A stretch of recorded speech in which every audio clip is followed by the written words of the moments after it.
Assalamualaikum warahmatullahi wabarakatuh. Kita lanjutkan di pertemuan kita di perilaku konsumen.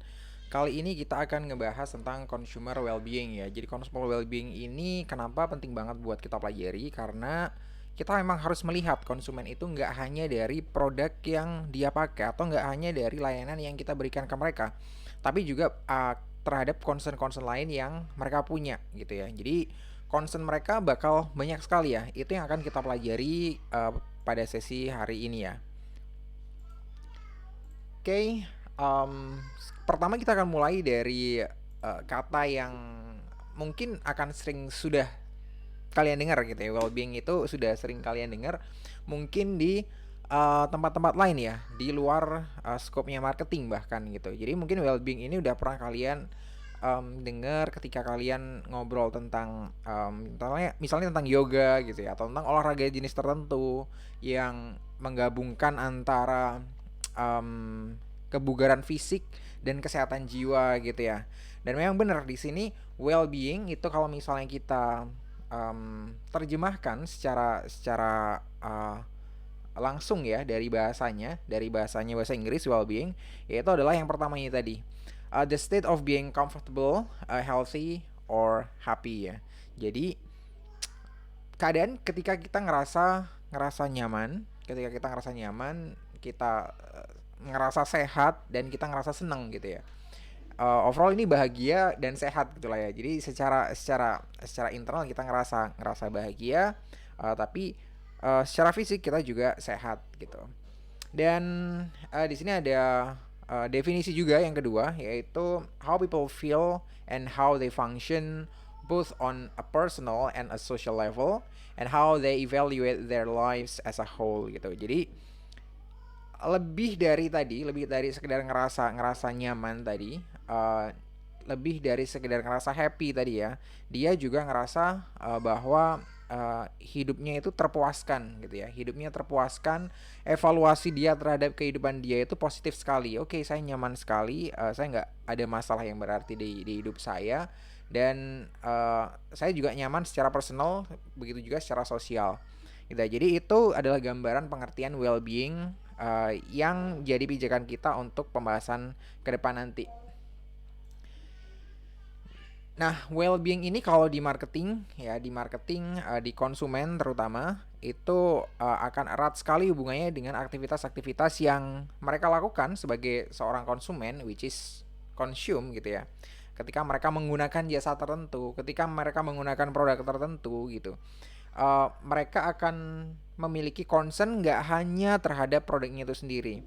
Jadi seperti ini contohnya, kalau misalnya kita menggunakan jasa tertentu gitu ya, jasa misalnya taruhlah pesawat terbang gitu, jasa pesawat terbang. Sebenarnya dari segi layanan, dari segi service quality-nya, secara overall itu nggak ada masalah, let's say ya. Jadi let's say dari ketika kita booking tiket sampai dengan kita turun dari pesawat sampai kita udah selesai melakukan perjalanan kita, itu nggak ada masalah.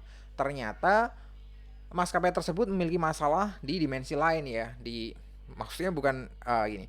Jadi maksudnya dia punya masalah dengan pemerintah misalnya gitu ya. Jadi dia nggak taat dengan peraturan pemerintah, atau dia melakukan monopoli atau dan lain sebagainya, yang itu bisa jadi mengusik atau membuat perasaan dari konsumen, beberapa orang konsumen, mungkin hanya beberapa aja, itu nggak nyaman gitu ya. Sehingga secara well-being mereka juga nggak nyaman dong dengan menggunakan jasa ini again dan again gitu kan. Jadi oke, kalau begini aku mungkin di kesempatan berikutnya aku nggak akan menggunakan pesawat ini gitu ya, nggak akan menggunakan maskapai ini karena tadi ada concern, ada isu tertentu. Nah tadi itu adalah salah satu contoh gitu ya. Di sini nanti kita akan pelajari beberapa dimensi tadi yang kita sebut ya, yang mungkin membuat konsumen akhirnya memiliki concern tertentu. Dan yang pertama di sini akan kita bahas adalah bisnis etik gitu ya. Seperti yang barusan saya contohkan, itu termasuk di dalamnya, di dalam ranahnya bisnis etik ini. Jadi bisnis etik, saya kira kalian sudah paham ya, kalian sudah belajar tentang etika bisnis sebelumnya gitu kan. Jadi um, pretty much ya, itu adalah rules of conduct that guide action in the marketplace these are the bla bla bla gitu ya. Pokoknya yang bisa memberikan penilaian dari, bisa jadi itu dari kultur atau dari norma-norma yang berlaku di masyarakat bahwa sesuatu itu baik atau enggak gitu ya. Secara bisnis juga gitu ya. Jadi mereka-mereka pelaku bisnis doing something itu bagus atau enggak gitu ya. Jadi secara umum. Dan nilai-nilai yang biasanya dipakai gitu ya, adjustmentnya itu seperti trustworthiness gini ya, honesty, kemudian juga respect, integrity, concern for others, accountability, dan lain sebagainya. Jadi seperti yang tadi saya contohkan, ketika mereka punya masalah tertentu yang berhubungan dengan hal-hal yang seperti ini, misalnya mereka nggak honest ternyata ya, mereka ternyata ada um, masalah dengan otoritas tertentu karena mereka nggak honest, nggak bisa state kondisi mereka sebenarnya dan segala macam, maka mereka sudah bisa digolongkan ini ya, tidak etis gitu ya, tidak etis dalam kasus tertentu. Nah ini bisa kita lihat mungkin contohnya, ini mungkin kalian juga pernah dengar dua kasus ini. Ini adalah dua kasus yang internasional ya, yang internasional. Jadi dari dua brand yang internasional juga, saya kira kalian semuanya udah pada tahu ya. Jadi kasus ini kayak gimana? Yang pertama adalah kasusnya Zara gitu ya. Kasusnya Zara. Jadi Zara ini kan sebenarnya produsen pakaian ya, produsen pakaian fast fashion, kalau kita sebutnya fast fashion. Kenapa fast fashion? Karena dia ganti modelnya itu cepat banget. Ganti modelnya itu kayak dalam cuman hitungan bulan gitu ya. Hitungan bulan mereka udah punya model baru, model baru, dan model baru. Akhirnya orang yang belanja ke sana emang seneng ya, karena emang modelnya selalu up to date. Nah itu dia disebut dengan fast fashion ini. Fast fashion ini punya konsekuensi bahwa secara produksi akhirnya mereka juga harus cepat dong. Jadi mereka harus cepat secara produksi karena desain, proses dari desain kemudian diproduksi itu jadi semakin pendek juga. Nah, Zara ini sebenarnya juga nggak punya em, fasilitas produksi sendiri di negaranya sana ya. Zara ini kalau nggak salah dari Spanyol kalau nggak salah. Eh, Bisa dicek ya nanti kalau misalnya saya salah. Jadi Zara ini nggak punya produksi sendiri. Jadi untuk produksi pakaian-pakaiannya itu dilakukan oleh pabrik-pabrik yang ada di negara-negara berkembang biasanya, dan itu adalah mitranya dia ya. Jadi bukan perusahaannya Zara sendiri. Nah, mitra-mitra inilah yang mempekerjakan orang-orang untuk membuat pakaian Zara tadi itu dengan harga yang murah gitu ya. Maksudnya orang-orang ini dibayar dengan sangat murah gitu. Jadi di sini ada isu tentang poverty ya, isu tentang kemiskinan pegawainya Zara dan segala macam gitu ya. Bukan pegawai Zara sih, pegawainya mitranya Zara gitu ya. Yang which is mereka yang ngerjakan pakaian-pakaian tadi. Jadi agak timpang, kerasa timpang. Jadi Zara sendiri secara brand itu kita bisa menganggap mungkin di brand menengah ya. Jadi harganya nggak murah-murah amat. Jadi sebenarnya untuk orang yang memang untuk menengah juga. Nah tapi ternyata di sisi lain Zara ini ya. Jadi secara brand itu positif, menengah. Tapi ternyata di sisi produksinya dia emang ngegencet yang biaya produksinya tadi itu dengan melakukan praktik yang seperti tadi ya. Praktik ini emang nggak langsung dilakukan oleh Zara. Ini emang dilakukan oleh mitranya, tapi harusnya Zara aware ya sama supply chain-nya dia itu kayak gimana, sama siapa sih yang ngerjain, gimana mereka mempekerjakan pegawainya dan segala macam. Harusnya mereka concern ke sana. Nah, akhirnya banyak orang yang backlash ya, orang yang protes dengan kondisi yang ada pada Zara ini, dan mereka-mereka yang concern dengan hal-hal tersebut, dengan hal yang kemanusiaan dan kemiskinan dan lain sebagainya tadi, maka mereka akan ngerasa nggak nyaman ya, maka mereka akan ngerasa Zara ini berbeda value-nya dengan value yang saya yakini gitu ya. Walaupun mungkin saya suka dengan barang-barangnya, tapi value dari perusahaannya udah beda. Nah itu kasusnya di Zara. Kemudian juga kasusnya di Starbucks ya. Starbucks ini kasusnya saya kira mungkin kalian ada yang tahu ya. Jadi kasus ini emang ada di UK ya, di Inggris. Jadi di Indonesia sih nggak ada kasus yang sama ya. Jadi di Starbucks UK ini mereka punya kasus terkait pajak ya. Jadi di tahun 2010-an kalau nggak salah, di 2010-an ya, 2010-an Mereka hanya membayar pajak dengan jumlah yang sangat minimum gitu ya. Jadi kalau dihitung-hitung sebenarnya menurut, mmm, ini ya, menurut investigasi, ada ketimpangan ya antara jumlah yang harusnya mereka bayar dengan jumlah yang sudah dibayar gitu. Jadinya, masyarakat UK dengar tentang hal itu jadinya ya mereka nggak seneng gitu ya, karena ini pengaruhnya adalah seperti ini. Starbucks ini merek dari luar negeri, artinya nggak dari UK ya. Starbucks ini dari US. Kemudian brand ini berarti masuk ke UK gitu kan sebagai brand asing. Kemudian mereka nggak mau bayar pajak gitu kan. Jadi ya, akhirnya orang-orang yang konsumen tadi ngerasa bahwa eh kewajiban dari Starbucks ini nggak dipenuhin gitu ya. Jadi mereka sebagai warga negara UK sana ngerasa value ini nggak pas gitu. Nah, ini menjadikan menjadikan Starbucks kemudian pada waktu itu yang dia sebenarnya juga market leader pada tahun itu akhirnya karena backlash yang gede-gedean ya, karena emang protes yang banyak, mereka mulai kekurangan apa ya, decline ya, salesnya mereka mulai berkurang. Kemudian juga beberapa toko juga tutup dan mereka nggak jadi market leader lagi. Dan untuk sekarang market leader di em, cafe yang premium seperti Starbucks ini adalah Costa kalau di UK ya. Jadi sedikit berbeda dengan di kita Starbucks totally fine ya, nggak ada masalah apa-apa. Dan sampai sekarang juga masih jadi market leader untuk yang di premium saya kira. Jadi top of mind-nya cafe itu ya Starbucks gitu ya. Nah, concern yang berikutnya adalah yang sering digaungkan oleh oleh aktivis konsumen gitu ya. Jadi kan sebenarnya kita itu lagi dimanipulasi gitu ya. Lagi dimanipulasi, lagi di apa ya?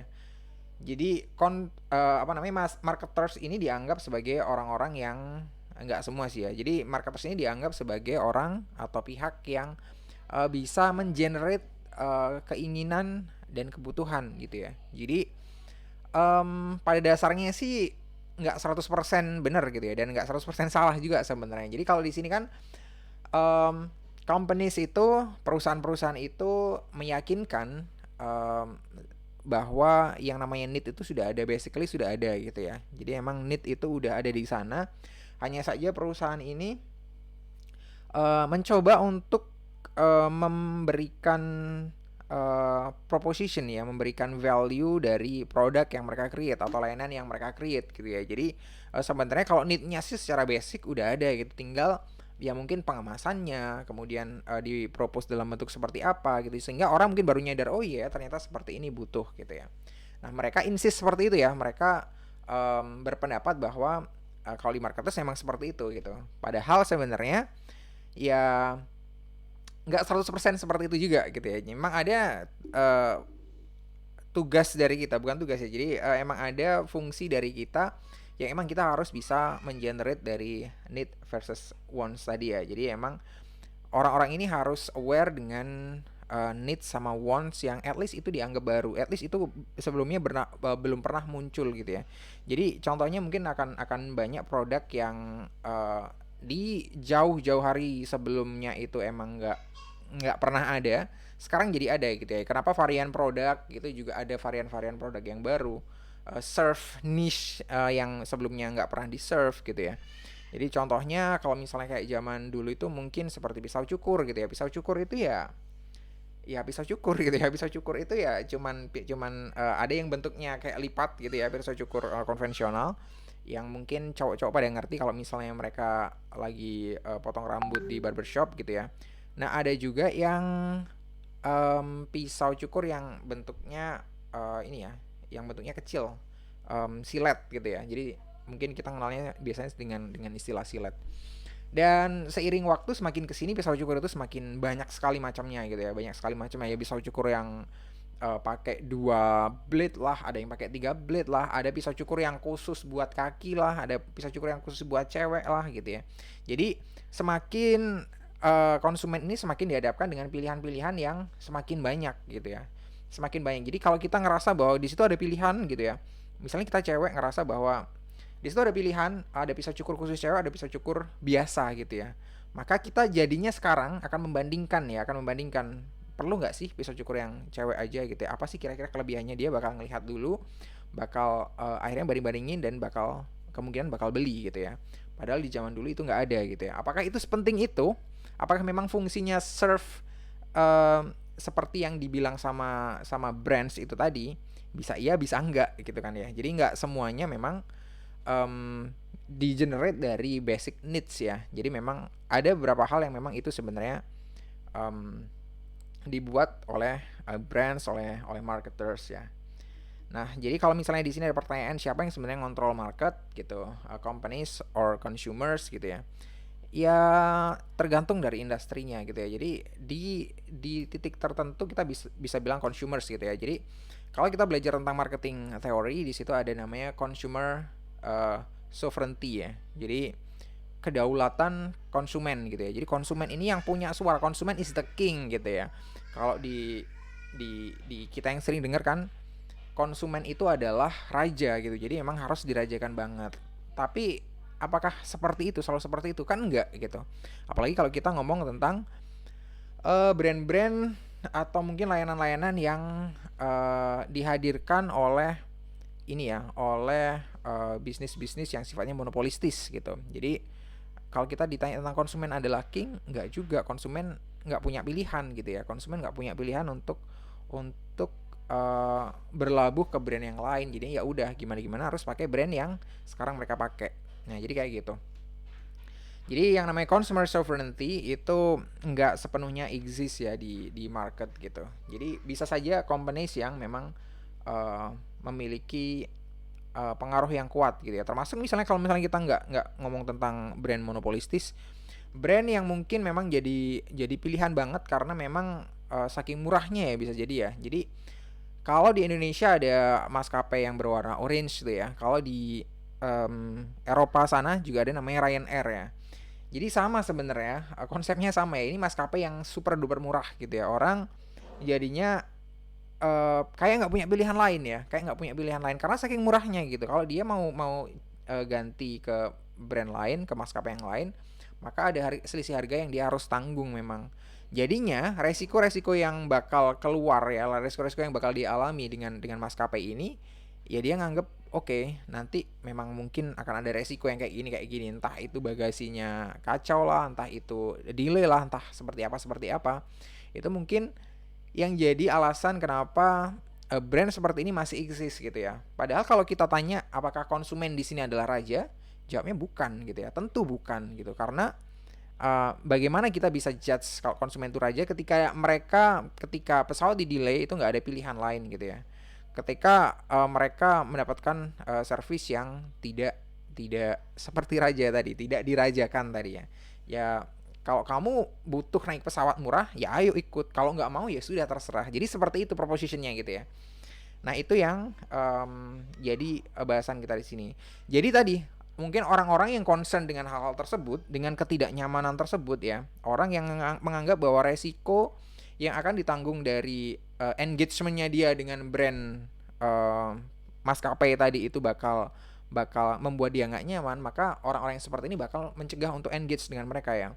Mereka nggak akan beli dari mereka nggak akan pakai jasa mereka, termasuk saya gitu ya. Jadi saya nggak akan bagaimanapun caranya saya nggak akan menggunakan jasa pesawat yang seperti itu gitu ya. Jadi bukan karena saya punya uang, enggak gitu ya. Orang-orang ini memilih bukan karena mereka punya uang, tapi mereka nggak mau berhadapan dengan resiko-resiko itu lagi, apalagi kalau mereka pernah punya pengalaman yang buruk dengan jasa itu sebelumnya.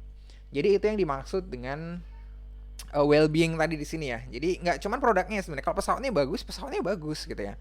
Pesawatnya baru-baru kok pesawatnya mereka gitu ya.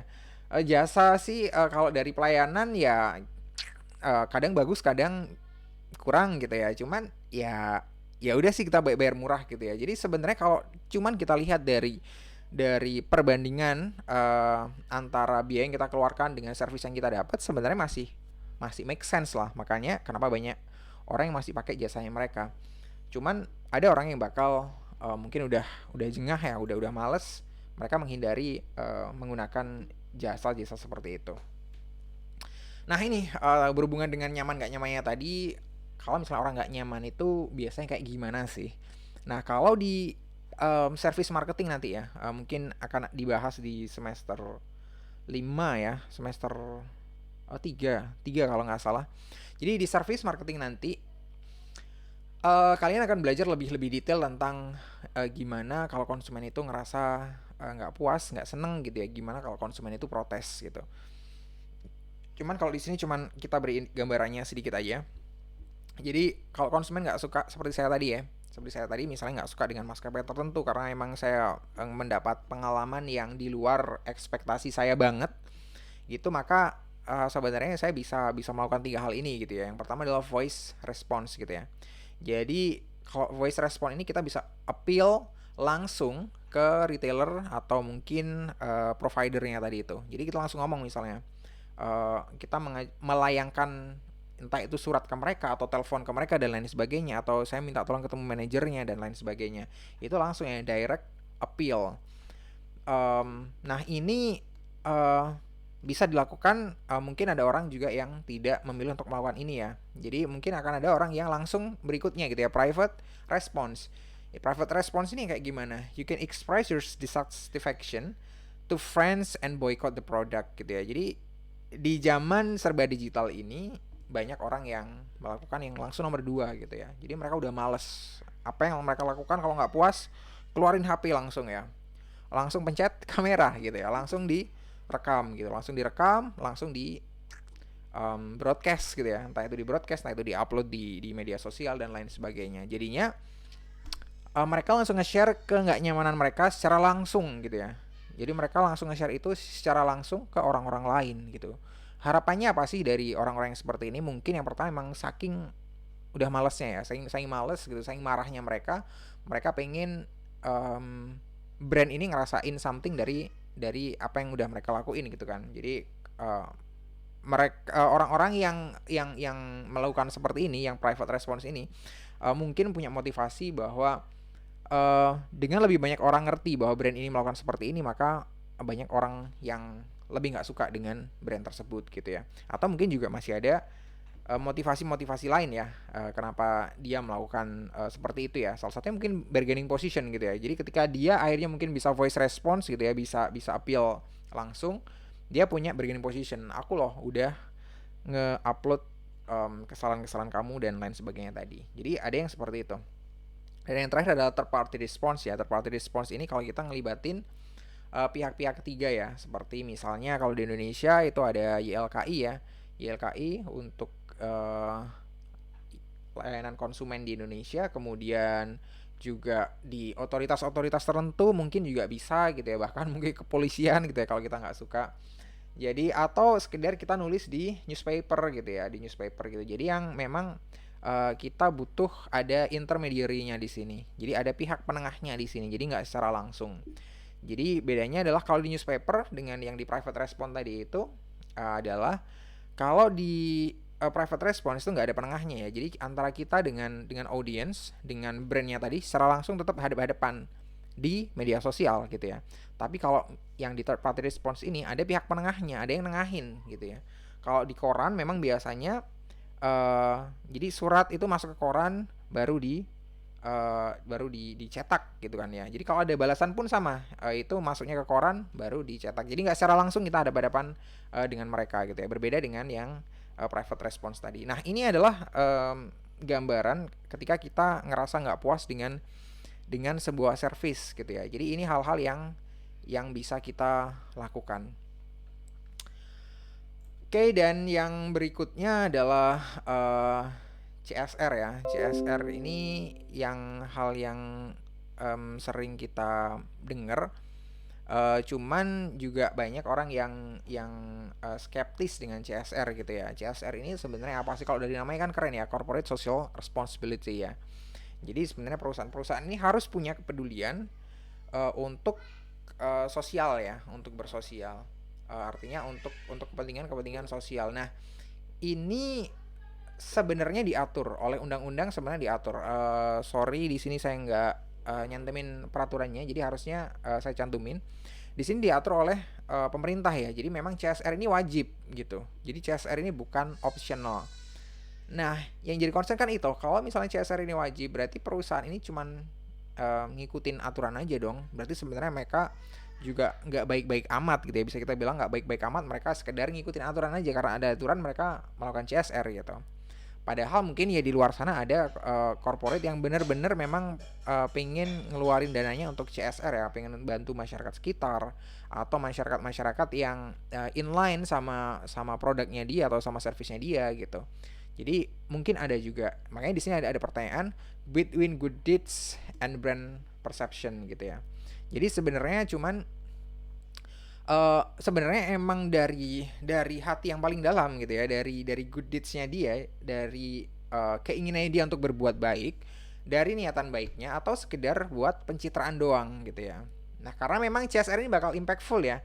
CSR ini sudah menurut beberapa paper memang CSR ini punya efek yang cukup baik terhadap brand ya. Jadi terhadap persepsi sebuah brand gitu. Ketika CSR itu dilakukan secara strategis gitu ya. Ketika CSR itu dilakukan sesuai dengan proposition dari produk atau service dari sebuah brand gitu. Jadi itu akan punya impact ke konsumen gitu ya. Jadi kan sebenarnya yang dibantu bukan konsumen ya, yang dibantu nggak langsung konsumennya dia. Bisa jadi yang dibantu itu adalah pihak lain di luar konsumen ya, masyarakat yang lain.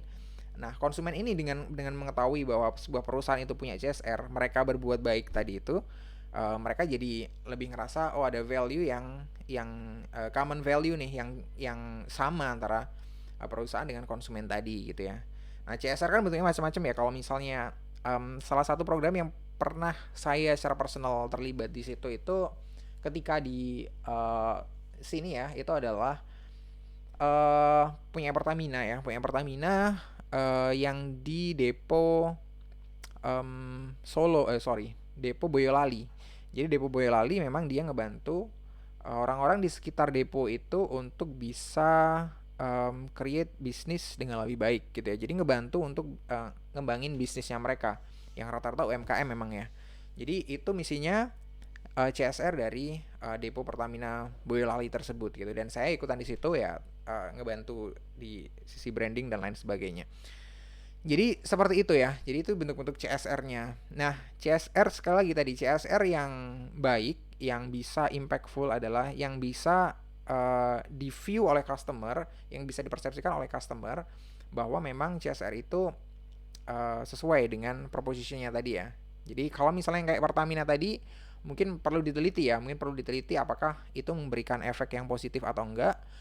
Dan di lain sisi toh kalau Pertamina itu adalah perusahaan monopolistis ya. Jadi perusahaan yang even sebenarnya sekarang banyak kompetitor masuk gitu ya, kompetitor baru seperti misalnya AKR, misalnya BP, British Petroleum, kemudian Shell dan lain sebagainya. Cuman secara market share Pertamina saya kira masih di atas 90 something persen ya. Jadi emang masih gede banget. Jadi kayak gitu, CSR ini harus bisa ngasih impact, dan itu tadi yang jadi pertanyaan, jadi concern adalah kalau misalnya orang jadi nangkapnya berbeda CSR, itu kan cuman lip service doang gitu ya, itu cuman pencitraan doang gitu. Nah, ketika orang bisa mendeteksi hal tersebut gitu, maka bisa jadi memang orang justru bakal sebaliknya ya, justru bakal lebih nggak senang, justru bakal lebih menjauh. Karena memang value tadi itu dia ngerasa nggak shared gitu dengan perusahaan atau brand tadi.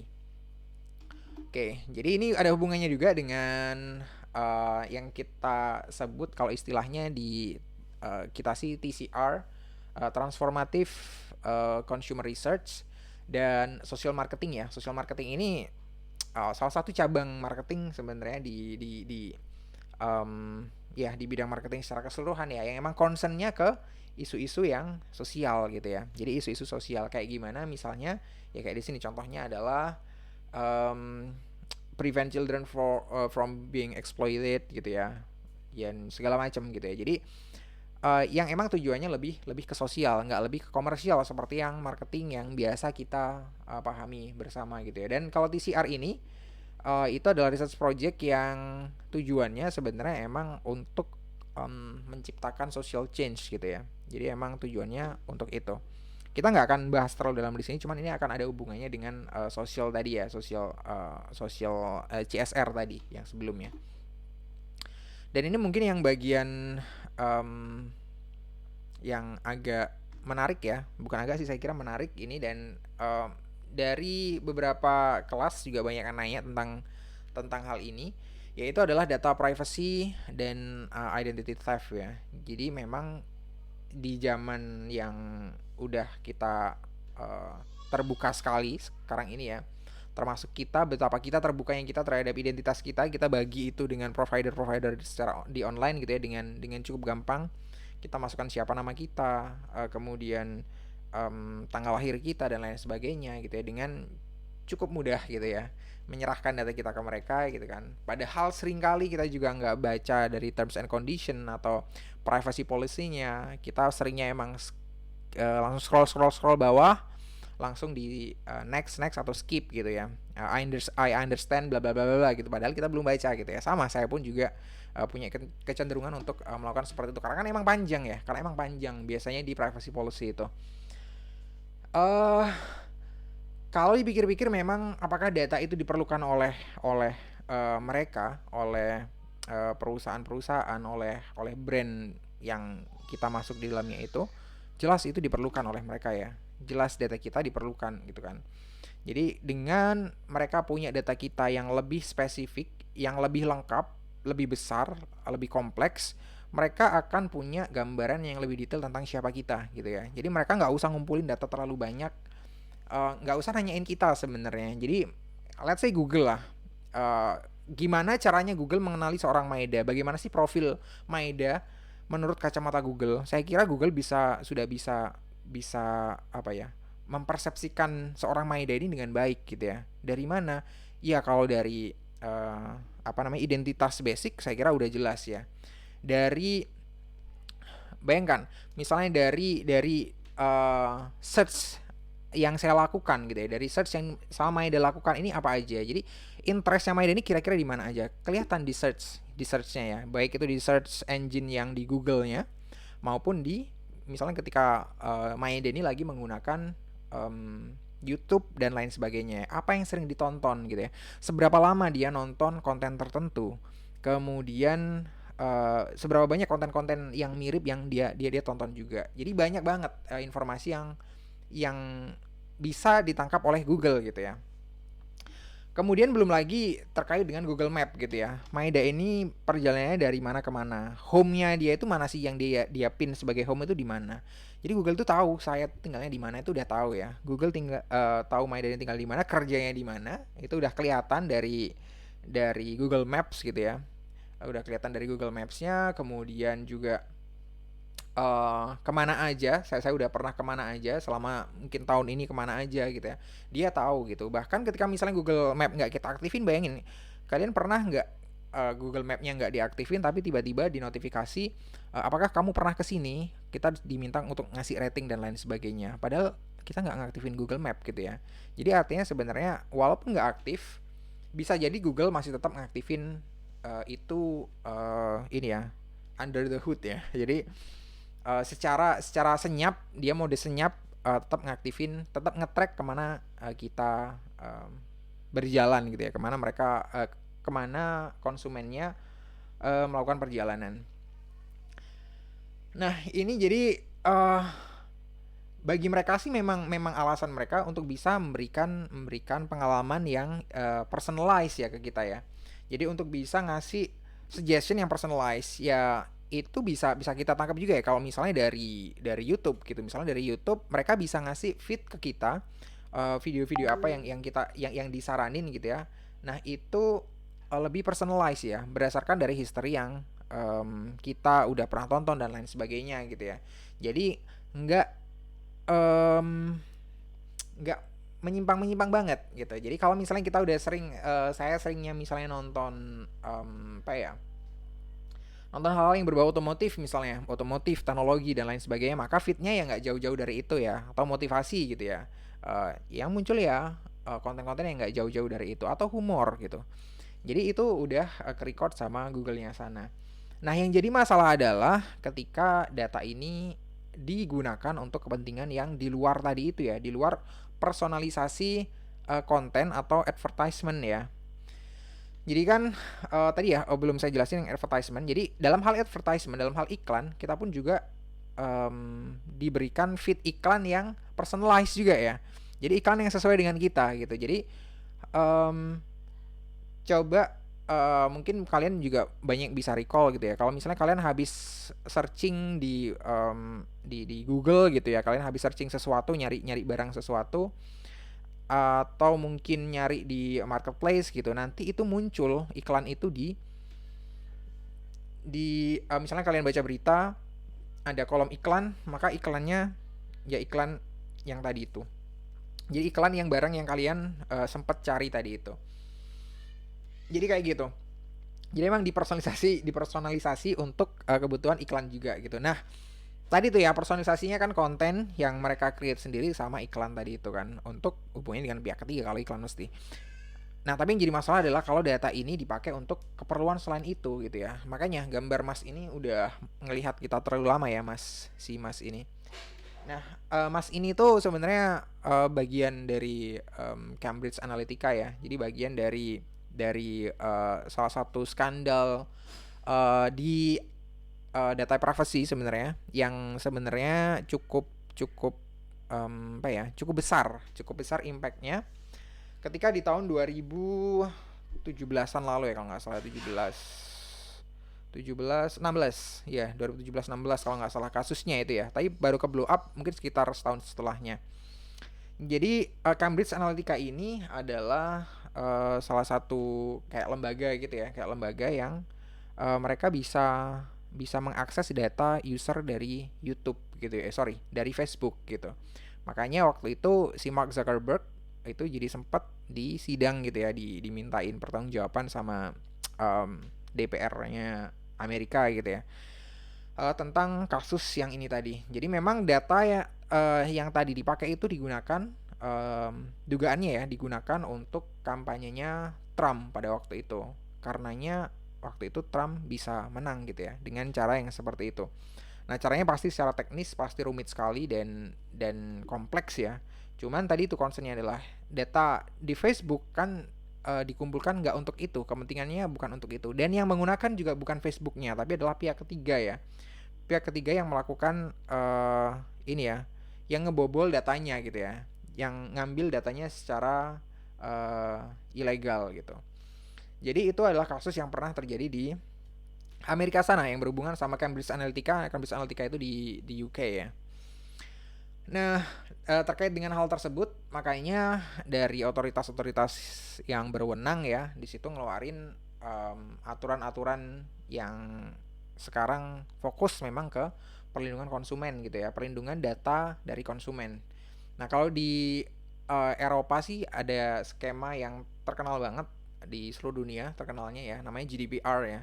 GDPR ini General Data Protection Regulation gitu, baru ini ya, baru berlaku di 2018, dan itu berlaku untuk semua bisnis yang berjalan, yang menjalankan usahanya di Eropa, atau bisnis dari luar Eropa yang bisa ngakses itu orang Eropa juga gitu. Jadi artinya sih bisa kita bilang internasional ya, ini efeknya internasional.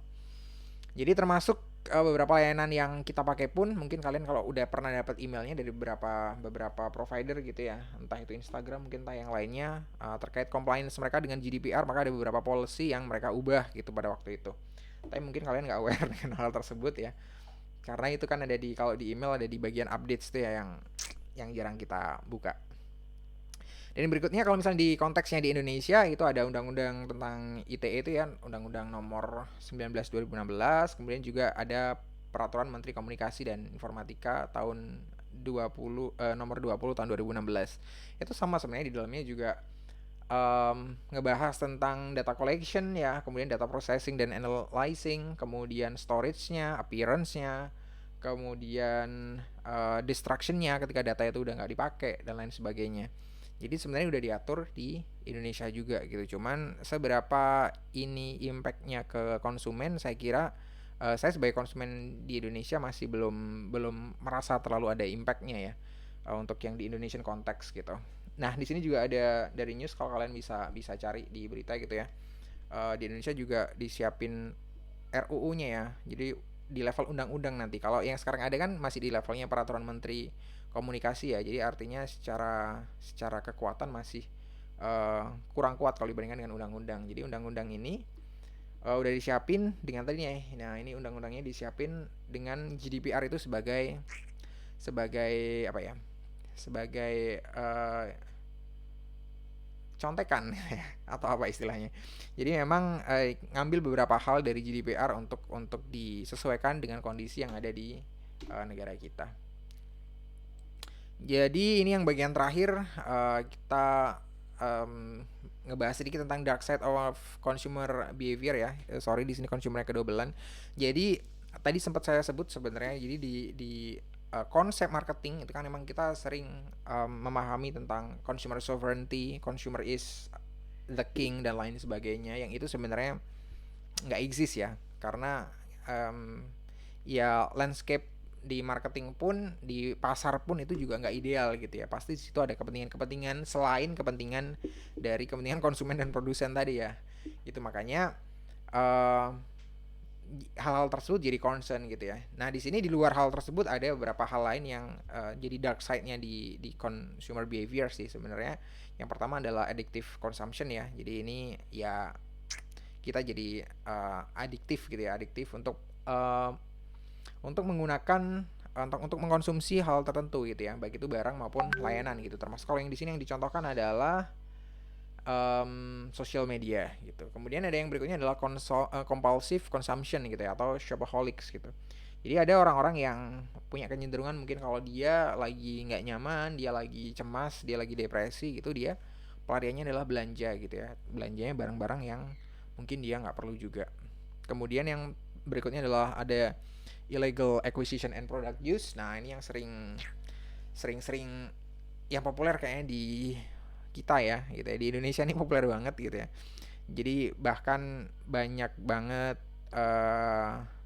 yang nggak ori dibilang ori, yang nggak legal dibilang legal gitu ya. Jadi banyak gitu ya. Jadi kayak misalnya kita bahas uh, Spotify gitu ya, iklan akun Spotify, akun Netflix dan lain sebagainya, yang di sana diperjualbelikan dengan gampang gitu ya. Kemudian juga software-software komputer, termasuk juga buku-buku mungkin ya, kalau di kita mungkin yang paling dekat adalah buku-buku tadi, buku-buku dari luar yang kita pakai gitu ya. Apakah itu uh, legal atau enggak?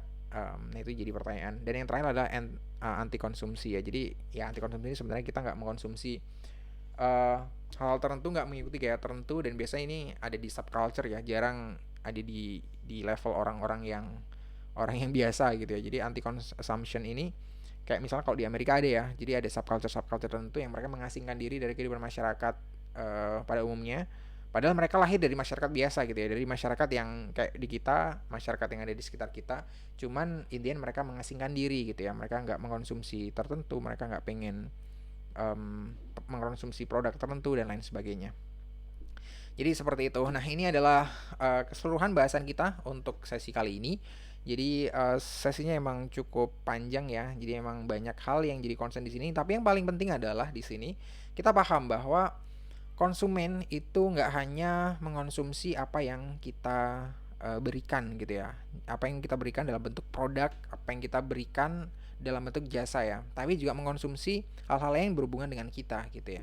Jadi kayak tadi misalnya contohnya ya Zara, ya Starbucks gitu ya. Sebenarnya kalau dari produknya nggak ada masalah kan mereka. Produknya Zara ya oke-oke aja. Orang beli produknya kualitasnya bagus, produknya worth it gitu ya. Desainnya bagus dan lain sebagainya, tokonya juga bagus, nyaman buat belanja dan lain sebagainya. Mereka nggak ada masalah sebenarnya dengan barangnya atau dengan retailernya gitu ya. Sama di Starbucks pun juga mereka nyaman aja saya kira ya. Kopinya saya kira mereka nggak ada masalah dengan kopinya. Kemudian tempatnya juga, Starbucks dikenal sebagai tempat yang inovatif gitu ya, yang inovatif, yang inspiratif dalam hal desain tempat dan lain sebagainya. Saya kira mereka nggak ada masalah di sana. Cuman masalahnya ternyata muncul berkaitan dengan hal lain yang di luar produk, berkaitan dengan hal lain yang di luar layanan gitu ya. Itu yang justru membuat konsumen lari dari mereka. Nah itu yang harus jadi concern kita ke depan nanti, bahwa akan ada hal-hal lain, akan ada banyak hal lain dari dimensi yang sedikit berbeda tadi itu yang kita harus perhatiin. Tetap kita harus perhatiin. Kalau konsumen kita itu adalah orang-orang yang aware dengan hal-hal yang seperti itu, maka kita harus aware juga gitu ya. Kita harus aware. Kalau mereka aware dengan kepedulian terhadap lingkungan, maka jangan sampai kita jadi brand yang nggak peduli dengan lingkungan gitu ya. Misalnya brand kita ngerusak lingkungan, dikenal orang ngerusak lingkungan dan lain sebagainya. Jadi konsumen kita bakal ngejauh dari kita gitu. Nah, hal-hal itu yang perlu kita perhatiin baik-baik, yang kita perlu pertimbangkan dan kita perlu riset baik-baik gitu ya di depan nanti. Oke, itu aja dari saya untuk sesi kita kali ini. Thank you semua atas perhatiannya. Wassalamualaikum warahmatullahi wabarakatuh.